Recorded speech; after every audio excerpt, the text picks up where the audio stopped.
Your Hormonal Story, a podcast about real women and real stories, breaking down the stigma about hormonal conditions. Join us for an informal chat about women's health, the struggles, the solutions. I'm Jeff Butterworth, naturopath and women's health specialist for over 25 years. Everyone has a story, and we'd love to help you with your unique story. Welcome to this episode of Your Hormonal Story. Now, this episode, as with all our episodes, we're chatting to women about their hormonal story, real life experiences. And in this episode, we chat to Mel about her hormonal story. And particularly we dig into her emotional well-being and how her hormones are affected that. And it's something as a society we really don't talk about because there's a stigma around it, but it's something we should be talking about because the effect of hormones on your mood, whether it be anxiety, depression, or just mood swings, irritability, can have a significant effect on your quality of life, your relationships, how you manage at work, your relationships with children. So it's a really important part of life, and to understand that there's a physical cause to how you're feeling can be really powerful to understand that and take proactive steps to balance your hormones so you don't have to feel this way. So if you suffer from mood swings, irritability, anxiety, maybe some depression, then this episode is a must watch for you. So I hope you enjoy it and join us now for this episode. Okay, so this week on Your Hormonal Story, we're chatting to the lovely Mel. Welcome, Mel, to Your Hormonal Story. Thank you. Thank you very much for having me. Now, Mel has got, as with most ladies, has got a really rich history of hormonal changes and symptoms and experiences. So we're going to dig into that. And Mel's 49 now, so she's right in that perimenopause or menopausal phase of life, which all women have to go through. So we're going to chat about how you're experiencing that at the moment. And I can give you some tips and tricks and things to hopefully navigate that even better than you're currently navigating it. So. Excellent. Right. It sounds fantastic. So do you just want to give us a quick kind of summary of your symptoms that you're early in life that sort of led you to believe that, you know, maybe my hormones are going to be a bit of a problem for me? Sure. Well, so when all through my teen years, I was very hormonal. I was very moody. My mum will tell you that I was a very moody hormonal teenager. I didn't think I had a problem. I thought I was perfectly fine. I thought I cruised through my teen years really well, actually, but she'll tell you I didn't. And then going into sort of adulthood, again, my hormones always. I was a very moody lady, I suppose. Okay. So it's interesting that you say that I didn't think I was moody, and it's often those around us that tell us that, and they're acutely aware of that. But it's a really interesting thing because, you know, I've seen it, you know, hundreds and hundreds of times where the partner's often the first one that says, you know, are you premenstrual? You know, what's going, and they pick up on it because for yourself, you're just sort of feeling normal, maybe a little bit irritated. And there's this physical change in your hormones that are making you feel that way. But you often just get this cloud and you think it's everyone else that's causing these problems, not necessarily me. Yeah. So I'm a little bit different to that in the sense that I could feel myself changing. I could feel it within me. And well, this is much later in life, but I could actually feel it within me, and I knew that it was me. And although I couldn't understand why everyone else couldn't just get over it, sort of thing, you know, I thought that was still quite unreasonable. But yeah, I've always been able to feel a real definite change within myself.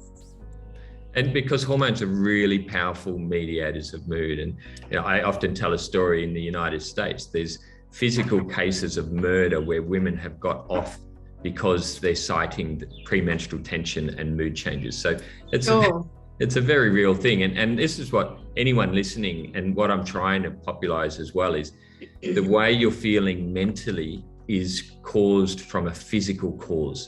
Now, it's a really difficult thing for people to rationalize. And this is why a lot of people don't talk about anything to do with hormones and anxiety, depressions, and so forth, because they think it's a mental condition, but it's a physical cause in many, many cases. There can be other aspects when it comes to depression and so forth, but it's those physical hormones shifting and changing. And it's often not the hormone levels which are the problem. And this is women going to the doctor and say, I'm not feeling right. Can we test my hormones? The hormones come back normal. So therefore, it's not your hormones. But they're looking in the wrong corner of the room. Okay, so absolutely. Yeah. And what Absolutely. that leads to, what it leads to is women feeling that there's something wrong with them. And just because they haven't fitted into that normal box that your hormones are out of balance. Absolutely. And I found that with I went and spoke to a couple of GPs, and, on every occasion, I would be saying, can I have my hormone levels checked? And then it would come back, look, there's nothing wrong with them. Your hormone levels are fine. And I'd think there has to be something in this. And I was offered antidepressants on so many occasions, and that was a really frustrating experience, because I knew that I wasn't depressed. I knew that antidepressants weren't the answer.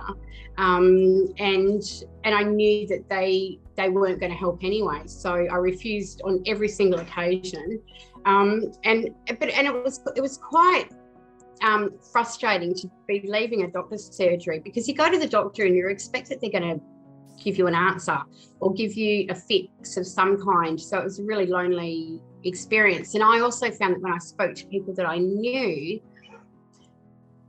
so many of them just said, HRT, you need HRT, you need HRT, or my doctor put me on antidepressants. And I'd feel really frustrated for them, because I assumed the women that I knew would be a wealth of information, and they were as much in the dark as I was. Yeah. Well, there's two things I'd love to chat about there. Is the first one is if you go to the doctor. So the first thing they'll do is a blood test, maybe.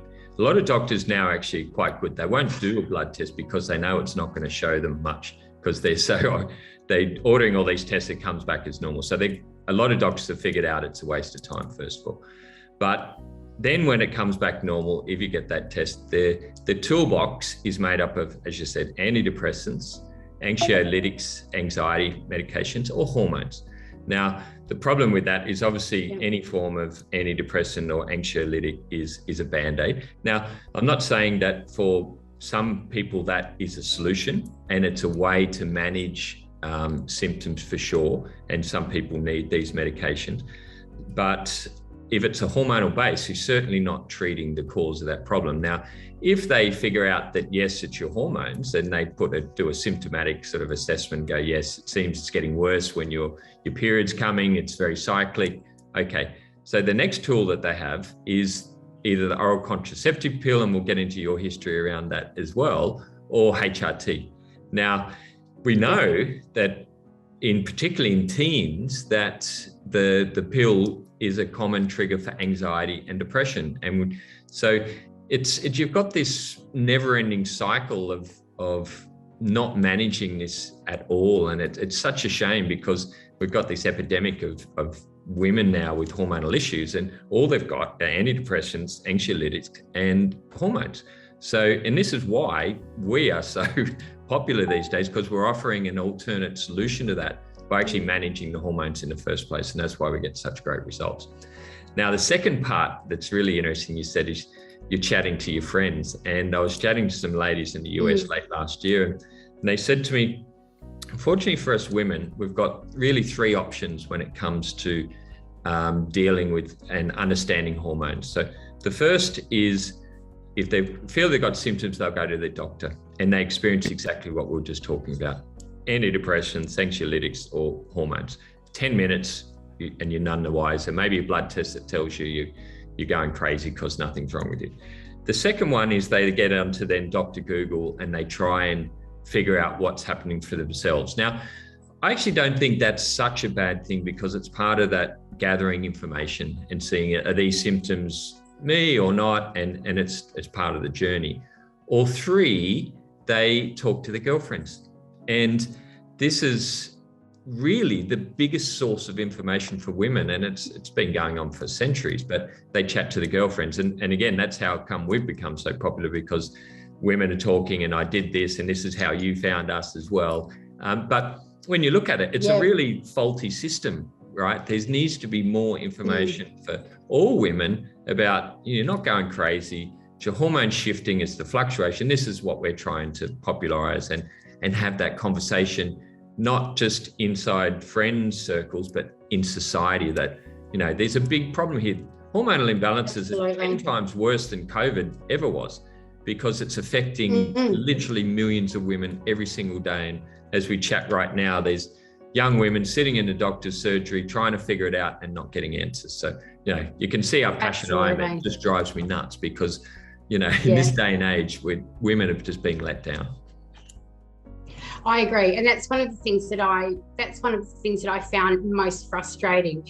And so I've been very open with my partner in saying, I can't explain this to you, but and I was really lucky because he was really supportive.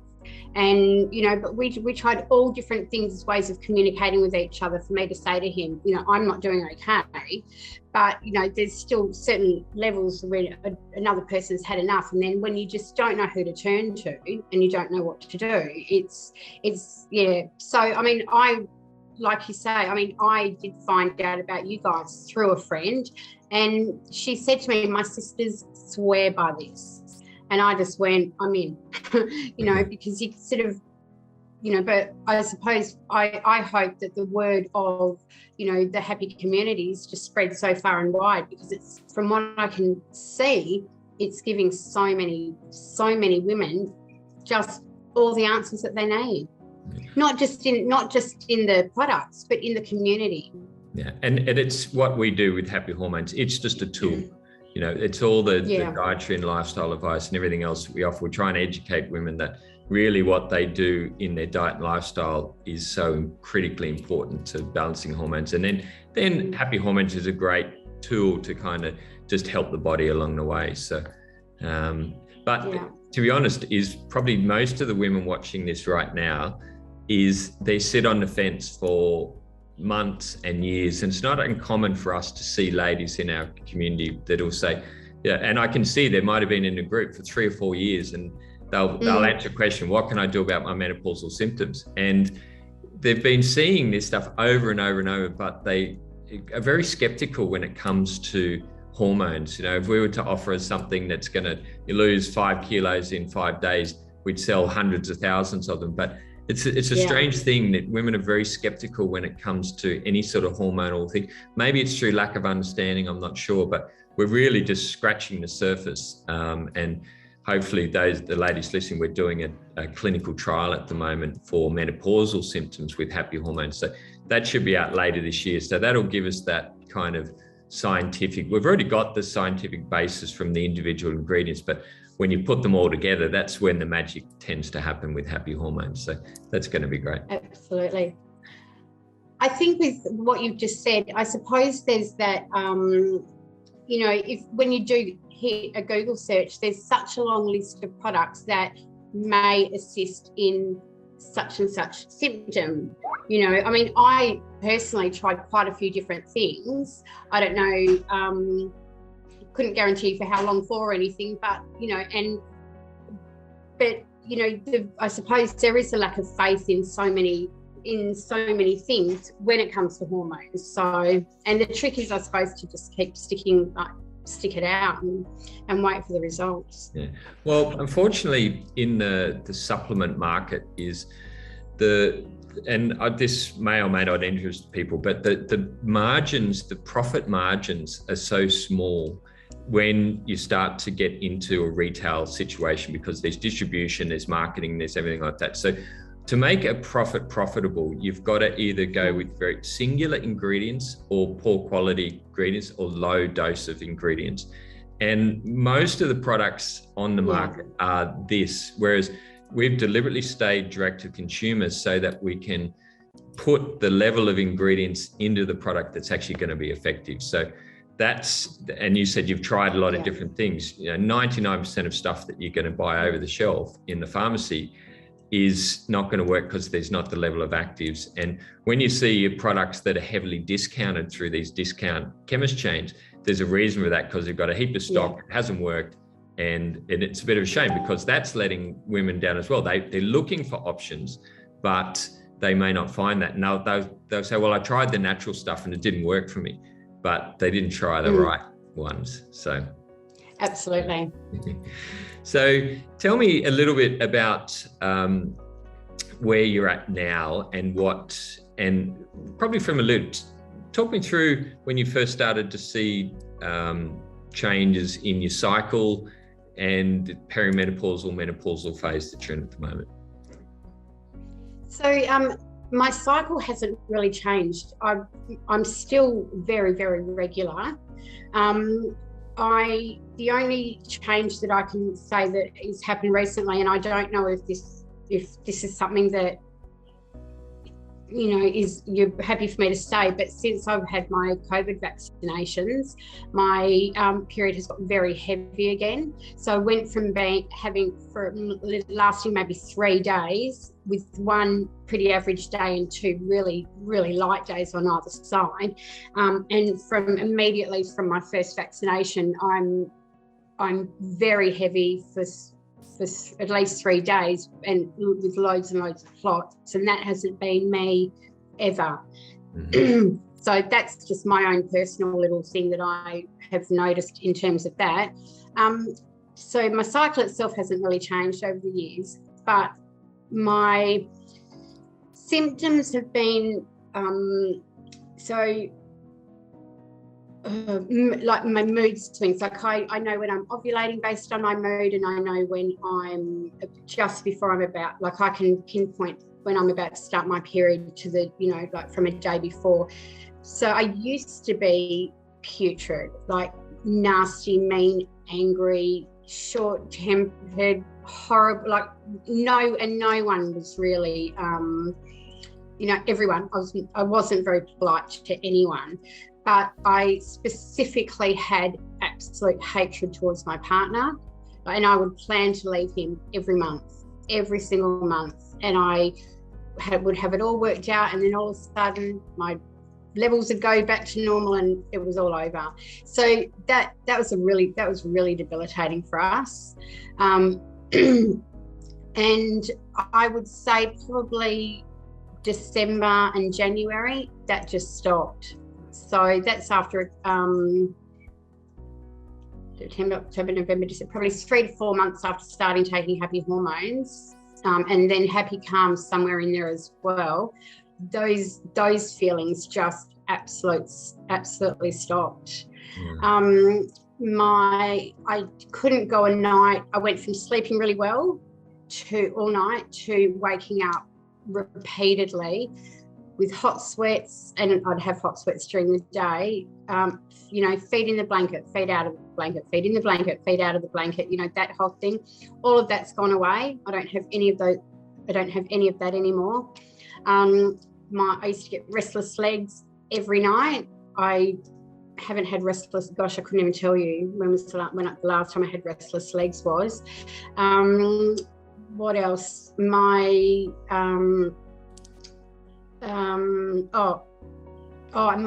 body aches. My shoulders and my arms would ache all night. That still happens every once in a while, and I'll have maybe 2 or 3 days, and I think that's part of my cycle, but I haven't pinpointed. I've never tracked it properly to date it, but I do believe that that's just part of, you know. But I'm calm, I'm happy. I don't have any of the, you know, hormonal sufferings that I used to have. And yeah, I used to know exactly when I was ovulating, because I was just furious, not about it, just furious, just in my general being, and I'm not having any of that anymore. So my household is a lot calmer and a lot nicer as well. Well, it shows how powerful hormones are, that you can get to that point where you're literally ready to walk out the door, then hormone levels balance out and everything's fine again. So you imagine the relationships that we could have saved with happy hormones if it was mandatory that all women take happy hormones. I I know. And, my partner, he's super grateful because he was amazing and very, very patient, but there have been a couple of occasions where he's just gone, I just can't cope with this. You're just so irrational. And there was nothing he could do about it. So there was no amount of nice person, that he could be that would make any difference. And, just even the little things, and this is going to make me sound so horrible, but he'd bring me a coffee in the morning like he does every morning. I mean, how lucky am I? And I'd taste it and it wouldn't be perfect, and I'd be so rude, and that's so offensive. But it was only in those times. And now I appreciate every coffee. They always taste amazing. But that's just an example of the lack of control, I suppose, that I felt that I had over myself. Yeah, and it's not you. And this is where we confuse personality with hormones. And if you're always having these hormonal shifts, people start to think it's just her personality, it's just who she is, but it's not you. And you can see really clearly when you were getting up and down. Now that you've found something that can help keep your body on an even keel, it's not you. And when you start to think into all the people out there currently that are not doing anything about it, then it's really incredible, how the relationships, the effect on kids is a big one. And kids often, we hear stories. Oh, absolutely. Kids saying, "Mummy, I feel so sad for my kids." I feel so sorry for my kids who had to live their teen years with me when I was always grumpy. But no, they're all right. Yeah, but it's the impact of hormones on societies is just so huge, and no one really realizes this. And I'm constantly flabbergasted at what's going on. And the frustration is, I know that not for everyone, but for a big bulk of women out there, there's a solution that they can at least try. But as I said, a lot of them sit on the fence, never do anything about it, and it's a shame. Anyway. Absolutely. Well, I mean, I tell everyone, anyone and everyone who that I speak to, that that they should give it a go. I just always say to them, go to the website and do the quiz and start from there. So, hopefully, when you hear enough people saying that something's helped them, from lots of different sources, hopefully people start listening a little bit more. Absolutely. Now, for you, there's a couple of things that are happening there, why Happy Hormones is helping it. So obviously, the main function of Happy Hormones is it works on the control center within your brain. So there's two glands in the brain, one called the hypothalamus and the other one called the pituitary. And they're the master regulators of your entire endocrine system. So this is how we're able to treat teenagers right through to postmenopausal women, because we're not actually influencing a specific hormone. And this is where the medical profession have got it wrong as well. They're chasing hormones. And you can chase hormones till the cows come home. And it's not going to help, because the endocrine system, the hormonal system, is so intricate. And I'm the first one to say is I only understand a very, very small part of it, because it's so complex, and every woman is slightly different. And there's different things that are affecting it. It's just so complex. So as soon as you start trying to, and you're focused on hormone levels, you're looking in the wrong corner, as I said before. So what Happy Hormones has done for you is just work on that control center, just to even things out for you. Now, the side effect of that, and it's a positive side effect, is by starting now when you're not menopausal, but leading into menopause, is what happens, and this is for all the other ladies listening in this perimenopause, menopausal phase, and this is again another misunderstanding of the medical community, is the first thing that happens is your progesterone levels start to drop in and around your sort of early 40s to mid 40s. And what that does is your estrogen levels they rise a little bit, but they become unopposed. So you've got essentially too much estrogen for your system at that stage of life, but it's normal to be like that. And sometimes you'll then get heavier periods and cycles, and a lot of symptoms come about from that. And you get the mood changes, the fluid retention, the bloating, and the weight gain as well is a common thing, because estrogen can cause weight gain. Now, what tends to happen in the integrated medical community and the medical community, they see the drop in progesterone levels and they go, right, we need to give progesterone. But you're actually, by doing that, you're stopping this natural progression, because that's normal. The body doesn't want progesterone as much anymore because its fertile years are diminishing. And then the estrogen levels rise, but then coming to menopause, the estrogen levels just drop off. And that's when you start to get the hot flushes and all the menopausal symptoms, the aches and pains and that kind of stuff, because you get kind of a real drop in these primary hormones that you had your whole life. Now, medically, they then say, right, you become deficient in these hormones, you're diseased, we need to give you HRT.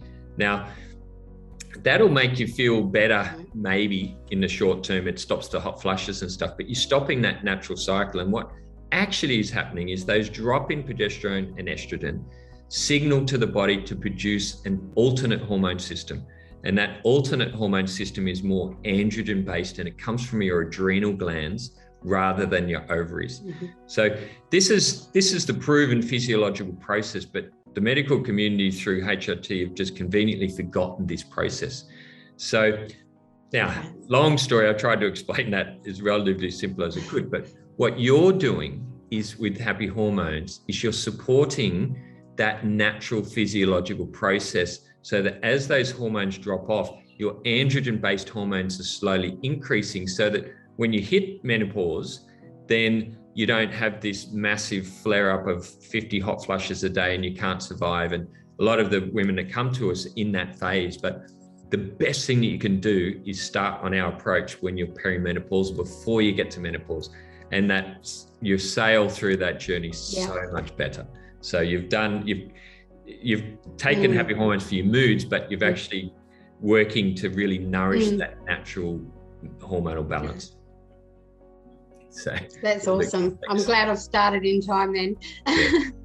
Now the other things you can do, because this is the key to it all, is as your body shifts from hormone production primarily from your ovaries to your adrenal glands, you need to support your adrenal glands. Now, your adrenal glands are two glands that sit on top of your kidneys, and they are primarily involved in the stress response, that fight or flight response. They produce adrenaline, and they then, in the short term, and then they produce a hormone called cortisol, which is our long-term stress adaptation hormone.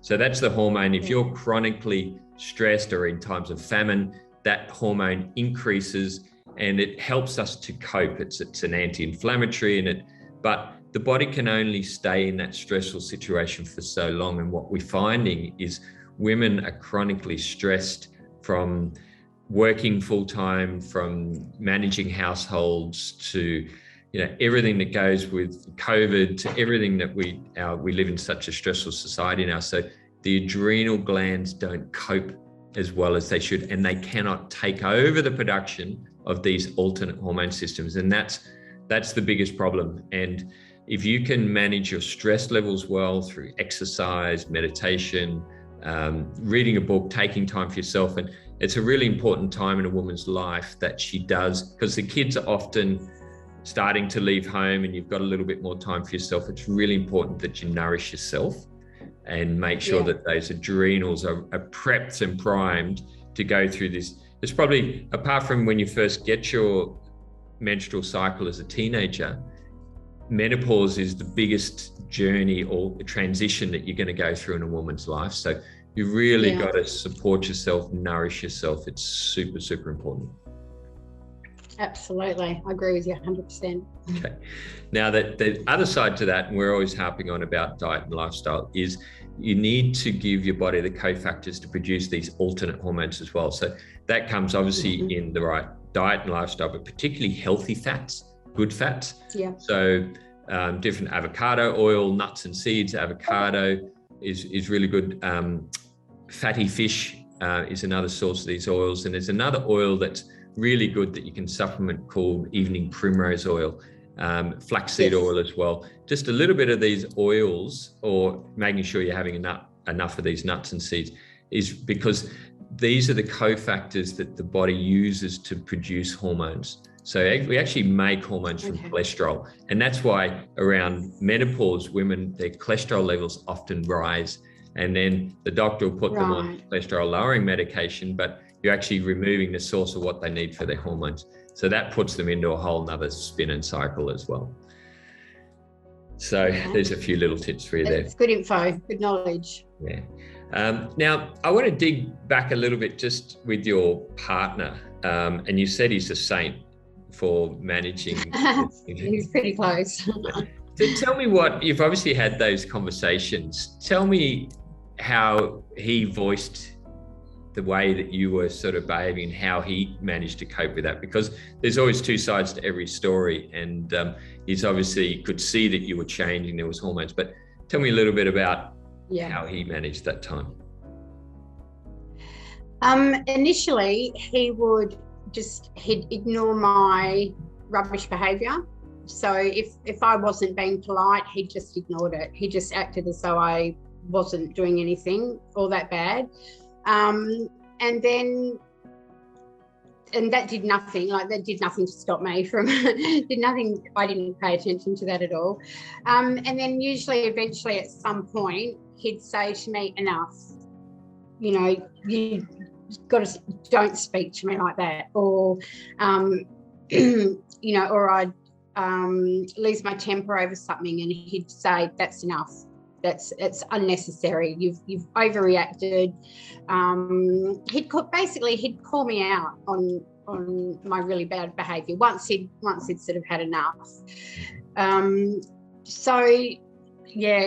Originally he would just ignore it and work very, very hard to just pretend I wasn't being nasty, and then on occasion he'd call it and say, enough's enough. And you've got to stop it. You're not being nice. And on the odd occasion, he'd say, I'm not dealing with this anymore. If you're going to keep carrying on like that, we're done. But he never meant it. And how did you then react to that? When he says, calling you out on something, did you then see that, or? For the most part, yes. Sometimes I would take it as a lovely opportunity to have an argument. And I don't know why, because I don't find arguing pleasant or anything. But usually I was usually very good at saying, yes, I know, but I can't help it. And he would say, well, you have to control yourself. You have to be able to control yourself. So we were having really good conversations about it. Yet the conversations often didn't make all that much difference for me, because, or I'd say something like, I'll let you know when I'm not okay. And he'd be like, okay, but often by the time I was able to be at that point, it was too far, I was too late, and I wasn't able to say, all right, I'm in a really bad mood, I'm not coping. By then I was already off. So he basically ignored the behaviour until he'd had enough, and then he'd very, very well, for the most part, just tell me to stop. So, yeah. There were a couple of blow-ups, but yeah. Well, that's normal, right? It's going to happen. So yeah. Oh, absolutely. Yeah. Now you're feeling this way, and again, I'll go back to, it's a physical cause, but there's no getting away from the fact that you are feeling this way. You're feeling irritable, you're feeling angry, you're feeling horrible in yourself. And that usually then leads to searching for coping tools. So whether it's alcohol, sugar, food. Tell me, did you try and cope in other ways to make yourself feel a bit better? Sure. So I would quite often have some drinks, and I'm not a sit down with a glass of wine kind of a girl. I would just have a couple of quick shots of some kind of alcohol, just in the hope of deviating. So I didn't become a drinker or anything like that, but I would sometimes have a few drinks, or if I was in a really bad mood, I'd start cleaning. And everyone would joke, gee, I wish Mum was in a bad mood more often. But no, I'd be angry cleaning. I'd be smashing around the house cleaning. And also the other thing that you did mention was eating. I'd just eat and eat and eat. And yeah, so alcohol definitely cleaning definitely and eating definitely. And yeah, but I never felt better. None of those things ever made me feel better. They were very temporary. And the cleaning's probably the best out of all of them. But the problem with these coping mechanisms is alcohol increases your circulating estrogens by about 200%. So you'll feel the numbness a little bit from the alcohol, but the next day it's probably going to make it worse. Then sugar has an equally damaging effect on the liver. And we see lots and lots of women with non-alcoholic fatty livers, and it's from sugar. So, and you know, if you're feeling premenstrual and you eat a tub of ice cream, you're better off to drink a bottle of whiskey than to eat that amount of concentrated sugar. So what you're doing, you're damaging that liver function, you're increasing or removing your ability to metabolize hormones with alcohol. So you're really putting fuel on the fire. So whereas, so the women that are listening, apart from looking at, you know, natural options to help regulate your hormones, exercise is, so cleaning's kind of like that, but strenuous exercise. And women with a condition called premenstrual dysphoric disorder, or PMDD, which is basically PMS just off the Richter. And you may have been bordering on that and no one ever mentioned it to you, but the exercise for these women is really, really important, and strenuous exercise. And we find that one of the actual prescriptions for these women that I suggest is they train for a half marathon or a marathon or something like that. That physical exertion is a really good way to release a lot of that negative thoughts and feelings, and it somehow helps to balance the hormones as well. So that's one thing. Meditation, of course, but you know, it's hard to meditate when you're feeling horrible, right? Oh, absolutely. Absolutely. I mean, I have a girlfriend who, she works out an hour a day for her mental health. That is her way of, you know, keeping herself, well, she's, you know, she has said to me that's her way of keeping herself mentally, you know, mentally well. I'm much too lazy to do that. I wish I could. I'd love to train for something, but no, I'm like, yeah. Well, I'll go for a walk. Everyone's different, but yes, certainly going for a walk and just finding those coping mechanisms that work for you and your lifestyle. Because if you don't have them, if you're going to turn to alcohol or sugar or anything else, it's just going to compound the situation. So, okay. All right. That's it. And the problem with those is that they're very convenient. Yes, easy there, easily available. But if you understand that this is going to make it worse, maybe the women listening can make different choices. Now, choices. Just going back into your history, I noticed that you have a history of depo-provera and Implanon. So for the ladies listening, they're two forms of contraception, progesterone-based contraception. Tell me a little bit about how you felt when you were using them. Okay, so after I had my second child, I went on I started with the depo-provera injections, and I loved them because I didn't get a period, and I just loved it. So it was, I was very, very happy with that. And then I went, someone had said, you know, it's possibly very hard to have a baby after being on it. So I came off it because my husband and I wanted to have a baby, and I fell pregnant immediately. And then after I had her, I went back on the injections, and I don't recall ever having any issues with them until at some point I think I went to my doctor and I said, is there anything I can do? You know, this 3 monthly business is, you know, 3 months. Is there anything different and better? I'm not having any more children. And she suggested the Implanon. At the time, I didn't think I was having any problems with the Implanon. I really didn't think that it was problematic for me at all. However, in hindsight, I was very moody. Like I wasn't very nice on it. And I remember one time saying to one of my girlfriends, you know, I feel angry so often. And she said, I've just been doing some reading about the Implanon, and I think you should too, because it's making people crazy. It's making women absolutely mad. And there's studies in America being done, and you should get it out immediately. And I had it out after, I think 6 years. So I had, or maybe 9 years. Maybe I had 3 of them. And almost immediately, I felt different. I just felt different in myself. And I felt so horrible because I'd spent all these years just feeling yuck. I just felt yuck. And I truly, hand on heart, believe it was the Implanon. I really do. And as a result, every time, I mean, I have a 22-year-old daughter, and when some of her friends have talked about getting it, I've begged them, please don't get it. Just don't get it. Yeah. One good thing is I didn't have my period, which I loved. I loved not having it.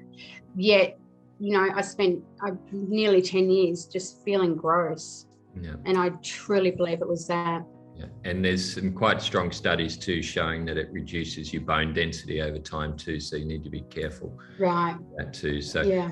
And it's interesting though, because essentially it's very similar hormone, but the injection made you feel fine, and then the Implanon. So it's often dose related is one thing. Right. But what we sort of see is any synthetic hormone, it disrupts that, what the body wants to be doing itself. And in time, it's like this accumulative effect. It's in time that you start to see the problems. And this is where we see so many women in their 40s and 50s with issues, because they might have taken some form of hormone on and off for the past 20 years. And every little dose of hormone that you're having is confusing your reproductive system. And this is where eventually time catches up, unfortunately.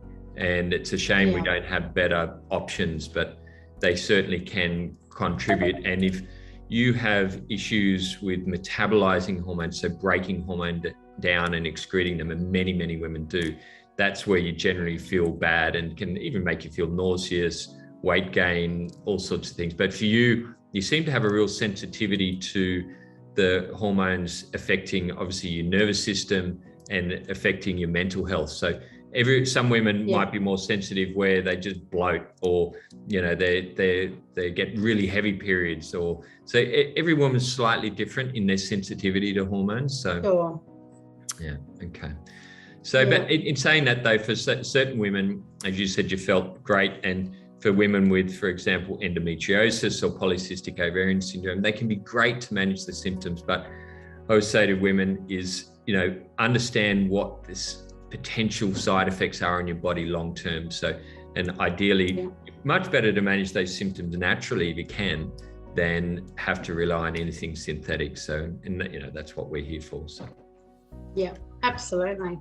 Yeah. Okay, so thanks, Mel. It's been a real pleasure, and to hear your history of and how you've coped. And what I always love though is when there's a story of redemption in there, where you've now rediscovered that you can manage your hormones naturally, which is really powerful, and you're now a real positive advocate for what we do. So thank you for spending the time and telling us your story. And you know, hopefully if it's just one woman that takes heart out of that story and she can feel normal again, then we've done our job today.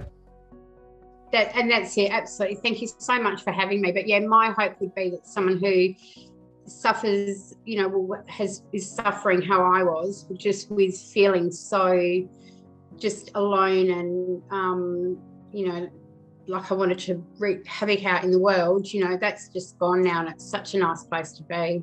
Yeah, I'm really, really happy for you.